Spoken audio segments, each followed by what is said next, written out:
Hi எல்லோரும் எப்படி இருக்கீங்க? இது மலரோட டியூஸ்டே டேரிங்க. அன்றைக்கி ஈவினிங் ஆஃபீஸ்லேருந்து வரும்போது 7:30க்கு மேலே ஆயிடுச்சு. ஸோ வந்துட்டு என்ன டிஃபன் செய்யலாம் அப்படின்னு பார்க்கும்போது அடடா மாவு முடிஞ்சிருச்சு. ஸோ அதனால் ரெட் அரிசி அவல் இருந்தது, அதை எங்களுக்கு பண்ணிட்டேன். ஸோ அதை பண்ணும்போது பெரியவாண்டு என்னம்மா ஐயோ இதுவா எனக்கு இது வேண்டாம் அப்படின்னு சொல்லிட்டு உடனே கோவம் வந்துருச்சுங்க.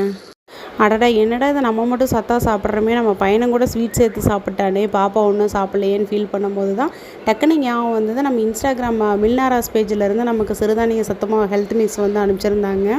ஸோ உடனே கோதுமை மாவோட அந்த மில்னாராஸ் சிறுதானிய சத்துமாவை மிக்ஸ் பண்ணி சப்பாத்தியை போட்டு கொடுத்துட்டேங்க. ரொம்ப விரும்பி சாப்பிட்டாங்க. நீங்களே வீடியோவில் பார்ப்பீங்க. இது ப்ரொமோக்காக எடுக்கல, ரியலாகவே இது பாப்பாவோட ஒரிஜினல் ரியாக்ஷன் தாங்க. நார்மலாகவே அவங்களுக்கு சப்பாத்தினா ரொம்ப பிடிக்கும். ஹெல்த் மிக்ஸோடு சேர்த்து சாப்பிடும்போது ரொம்பவே ரசிச்சு சாப்பிட்டேன் அப்படிங்க பாப்பா. லைவாகவே கமெண்ட் கொடுத்தாச்சு, அம்மா வேறு லெவல்னு.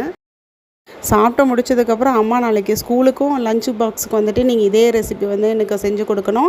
இது நார்மலாக சாப்பிட்ற சப்பாத்தி மாதிரி இல்லை, இது ரொம்பவே டிஃப்ரெண்ட்டாக இருந்தது, ஆனால் ரொம்ப ரொம்ப டேஸ்ட்டாக இருந்ததும்மா அப்படின்னு சொல்லிட்டு பாப்பா ரொம்பவே ரசித்து சாப்பிட்டாங்க. எப்போவுமே நம்ம குழந்தைகளுக்கு நம்ம தேடி தேடி நல்லதாக தான் கொடுப்போம் இல்லைங்களா? ஸோ அதுபோல் நான் தேடி கண்டுபிடிச்ச ஒரு இன்ஸ்டா பேஜ் தான் நம்ம மில்னாரஸ் ஹெல்த் மிக்ஸு. கண்டிப்பாக நீங்களும் இதை வாங்கி டேஸ்ட் பண்ணி பார்த்துட்டு எப்படி இருக்குன்னு கண்டிப்பாக கமெண்ட்டில் சொல்லுங்கள். காலையில் எழுந்திரிச்சதுமே எப்போவும் அம்மா பால் அப்படின்னு கேட்பாங்க. இப்போல்லாம் அம்மா சிறுதானிய பால் அப்படின்றத எந்திரிச்சு வராங்க 2 பேருமே. 2 பேர்த்துக்குமே அந்த டேஸ்ட் ரொம்ப பிடிச்சிருக்குங்க.